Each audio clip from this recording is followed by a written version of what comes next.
ការអភិវឌ្ឍទុនធានមនុស្សខ្ញុំនិយាយនៅកម្រិតនៅក្រុមហ៊ុន OMA ចុះបើក្រុមហ៊ុន OMA គឺយើងបើយើងមានថវិកាសម្រាប់ចំណាយទៅលើ trend ហ្នឹងជាមធ្យមមួយឆ្នាំយើងចំណាយជាងកន្លះលានដុល្លារសម្រាប់ទៅលើ trend នេះហើយខ្ញុំសូមបញ្ជាក់ឡើងវិញថាសូមបីចំណាយប៉ុណ្ណឹងហើយនេះក៏នៅមកមានការ support ពី SDF ដែរ SDF គាត់ support បានច្រើនបញ្ជូនបុគ្គលិកទៅក្រៅអីហ្នឹងគាត់ជួយបានច្រើនដែរ trend គាត់ជួយបានច្រើនអញ្ចឹងសូមឲ្យបងប្អូនសិក្សារឿងហ្នឹងឲ្យប្រើខ្ញុំគិតថាប្រើគាត់ទៅគាត់ជួយយើងបានច្រើនណាគាត់មាន facility នឹងជួយស្រាប់ហើយមិនមែនគាត់តែនិយាយហ្នឹងខ្ញុំធ្វើជាផុសតាំងឲ្យថាគាត់ពិតជាជួយបានច្រើនតាំងពីការយើងបើករោងចក្រឡាននៅពោធិ៍សាត់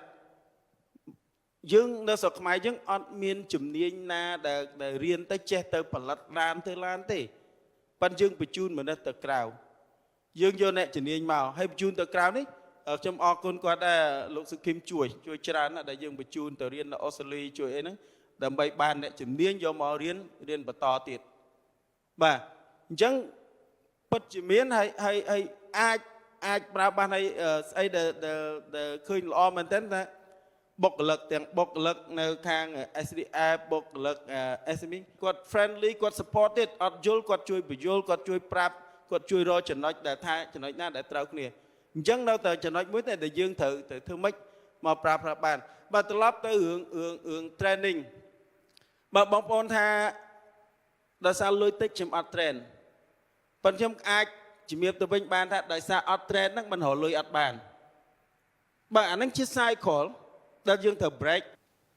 មនុស្សគឺជាកត្តាសំខាន់បំផុតសម្រាប់ business ទោះបីមានផែនការល្អមិនក៏ដោយយុទ្ធសាស្ត្រល្អមិនក៏ដោយចុងក្រោយ end up ជាមួយ people នឹងឯងបើអញ្ចឹងការវិនិយោគទៅលើធនធានមនុស្សគឺជាការចាំបាច់សម្រាប់ grow business